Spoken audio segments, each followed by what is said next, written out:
アメリカでは使ってない手の方を下の方に置いて食べる習慣がありますけれども、フランスでは使ってない手も両方とも、テーブルの上に見せておかないといけません。これは多分中世の武器を持ってませんよ、武器を掴んでませんよっていうのを見せるためにずっとテーブルの上に出していた習慣だと思うんですけれども、フランスではこのようにいつでもテーブルについている時は両手を見せておきます。でないと、こういう風にしていると、あの人どこをいじくってんだろうと思われてしまいます。はい、今回はパリ旅行のみならず一生役に立つフランス式のテーブルマナーの動画になります。で、この動画を作るきっかけとなったのは、35年以上も前に自分がパリでフランス人の彼女とちょっと暮らしていた時期があったんですけれども、その時に今度彼女の両親に会うからフランス流のマナーを勉強しておきましょうねっていうことで、大学時代に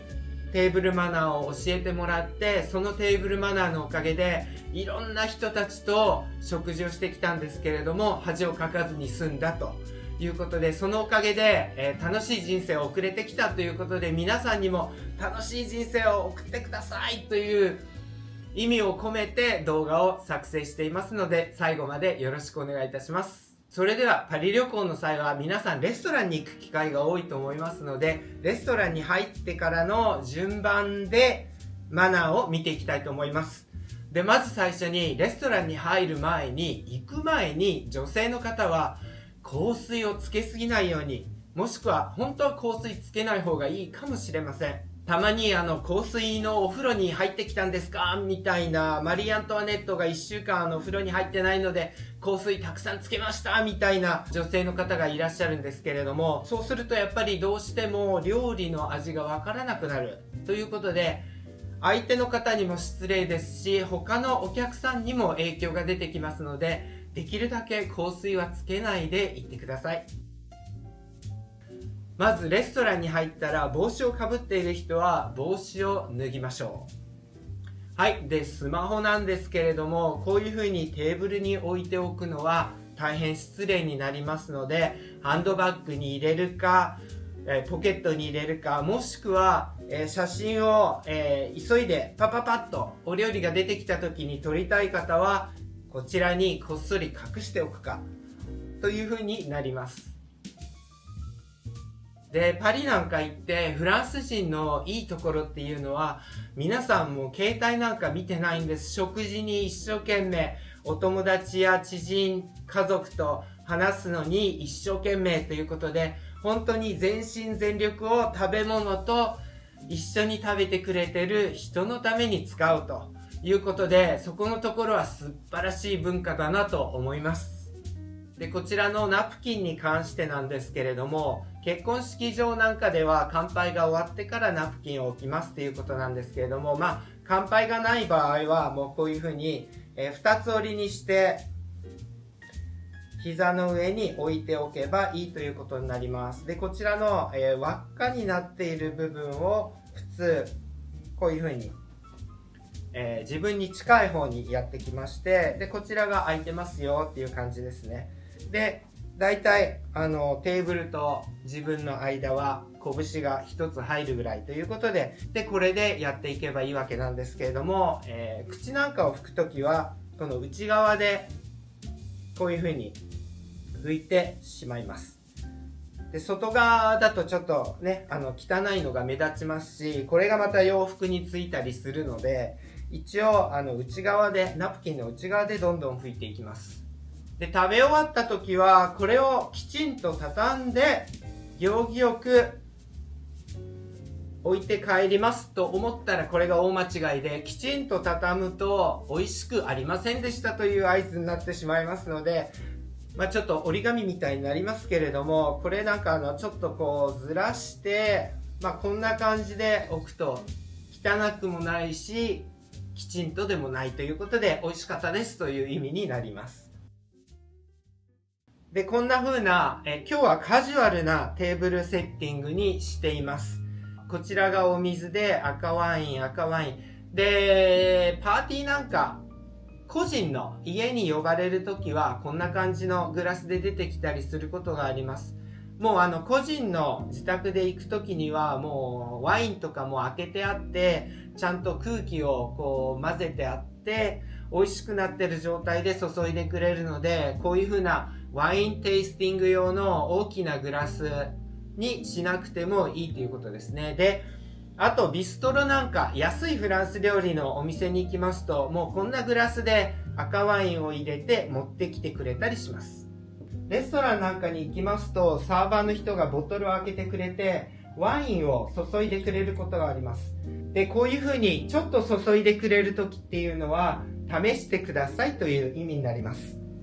はい、ちょっと注いでもらいますが、これはワインテイスティングではありません。ただ単に腐ってないかどうか、確認してもらうっていうことだけですので、と、うなずけばいいですし、フランス語で言いたい人はトレボンメルシーと、言えば大丈夫ですし、決してワインテイスティングではないので、こういうふうに回したり、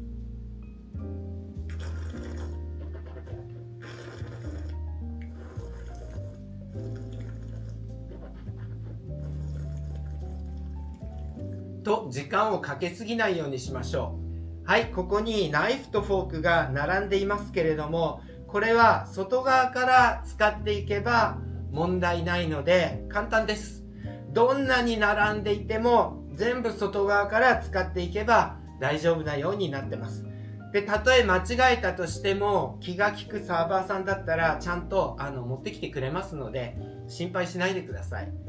で、フォークなんですけれども、普通はこういう風な置き方をよく見るんですけれども、で、上流階級の家に行きますと、フォークやナイフの、特にフォークのここのところに家紋が入ってるんですよ。家紋っていうか紋章ですね、ヨーロッパでは。ですから、そのお家の紋章が入ってますので、それを見せておくということになってますので、こういう置き方になってます。でもこういう置き方の方が自然にこういう風に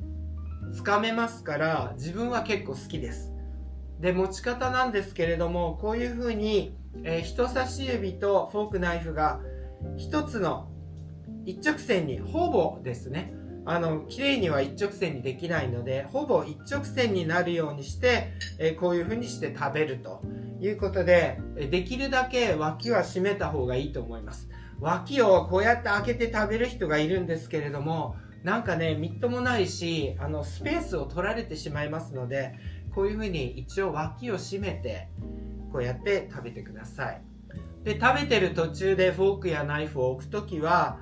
このようにして、ハの字にして置きます。で、食べ終わった場合ですけれども、だいたい4時の位置にしてこういう風にしますので、で、このまま持っていきますので、自分はこういう風に刃を下の方に向けて終わりです。で、ナイフの刃のところは自分の方に向けてという風にして、こういう風にして食事を終えます。で、フォークやナイフを間違って落としてしまいましたという時は、サーバーの人に拾ってもらってください。自分では絶対拾いません。で、日本ではサーバーの人を呼ぶときは、すいませんって言って呼ぶんですけれども、フランスやアメリカでは絶対にしませんので、もう絶対に声を出さないように、サーバーの人を追って目があったら、こういう風にして知らせて呼んでください。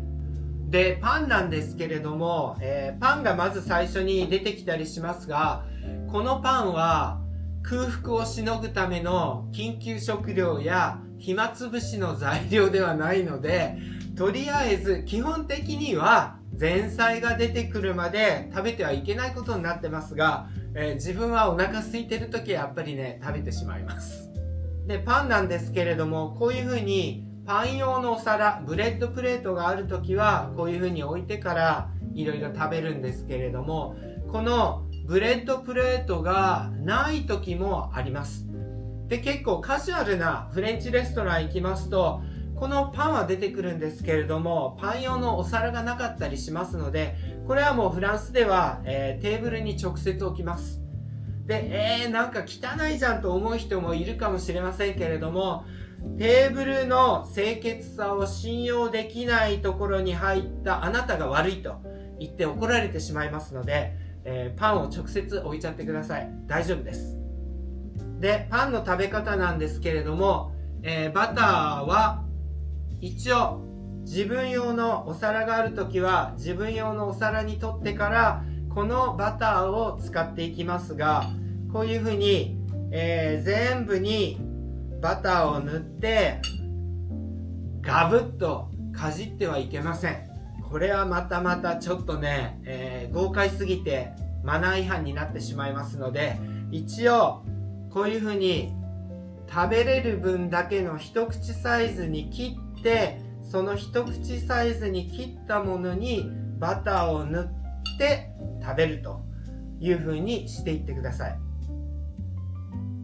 で、テーブルマナーなんですけれども、これはもう好きに食べればいいじゃないという方もいらっしゃるかと思うんですけれども、このテーブルマナーっていうのは自分のためっていうのもあるんですけれども、それよりも他の人たちに不快感を感じさせないようにするためのものなので、ぜひぜひ頑張って身につけてください。こうやって肘ついて食べるのはダメですね。うち結構マナーが厳しくて、マナーが悪かったらご飯食べなくていいよみたいな感じで、ちょっとでもマナーが悪かったらキユーピーマヨネーズが飛んできたぐらいですか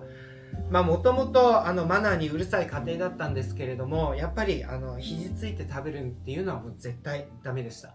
で、食べ物が口に入ってる時に喋ろうとする人がいますが、これもちょっとよろしくないですね。で、食べてる時に話されると、こう食べ物がジェット噴射みたいな感じでピューンって飛び出てきてびっくりすることがあるんですけれども、もうそういう方とはもう二度とお食事はしないということになります。で、最近はテレビ番組とか YouTuber の人たちの間で食べ物を食べてすぐ感想を述べる食レポっていうんですか、あれがあるんですけれども、ああいう習慣がテレビとか YouTube で流れてるからいいと思われがちなんですけれども、やはり食べ物が口に入っている時に話してはマナー違反です。だから自分の動画では絶対食レポはできないんですよ。食べ物が入ったまんま話さなきゃいけないっていうのはもう小さい頃からやってないので、それはね絶対できないんです、残念ながら。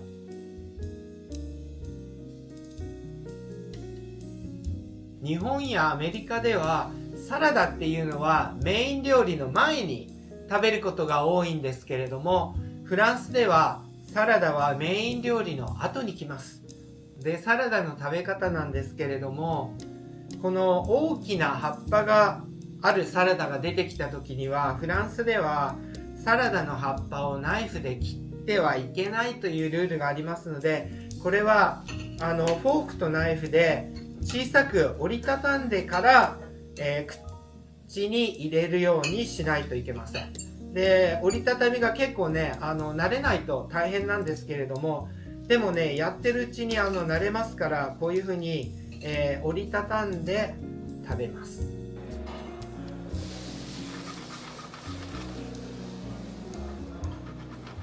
で、デザートの時にはマカロンなんかは手を使って食べますけれども、フォークやナイフが必要な時はそれはまた持ってきてくれますので安心してください。で、フランスでは食事っていうのはとっても大切な一日の過程ですので、これはもうお勘定をお願いするまでお勘定を持ってくることはありません。アメリカなんかではもう食事が済んだらお勘定なんか持ってこられて、なんだデザート頼みたかったのにっていうこともあります。でもフランスのサーバーの人たちって結構プロフェッショナルな人が多いですから、こちらがお勘定を持ってきてくださいというまで自分たちの好きなだけいさせてくれますので、お勘定の時にはサーバーの人が来てラディシオンスリブプレというか、もうサーバーの人と目が合った時にこういう風にすればお勘定ですねっていうのがもう向こうの人にも分かりますから、もうラディシオンスリブプレとかフランス語話さなくてこれだけで大丈夫です。このフランス人の彼女から教えてもらったテーブルマナーのおかげで、今までいろんな方々とお食事をさせていただいて、大学の時なんかはとっても上品なお嬢様に逆ナンパされまして、でお付き合いしたことがあったんですけれども、お父さんは何やってるんですかって聞いたら、いやそれを言ってしまうとみんな別れちゃうから私言えませんとか言って、じゃあヤクザなんですかとか言ったら、いやヤクザじゃないんだけど農林水産大臣みたいな感じで、この田舎者の自分がそういうお嬢様とお食事させていただいても負けないというぐらいのテーブルマナーでしたので、ぜひ皆さんにも覚えていただいて素晴らしい人生を。だからこの動画っていうのはご年配の方ももちろんいいんですけれども、特に若い方、今20代の方々に見ていただいて、このテーブルマナーの動画のおかげでテーブルマナーを知ってるから会社でいい接待に連れて行ってもらって、いろんな人と知り合って他の会社の人から引き抜かれて、もっといいポジション、もっといい職に就けましたとか、なんかそういう風な感じでお役に立てるといいなと思っております。今回も最後までご覧いただきありがとうございました。よろしければいいねマークのクリックとチャンネル登録もお願いいたします。それではまた次回まで。さよなら。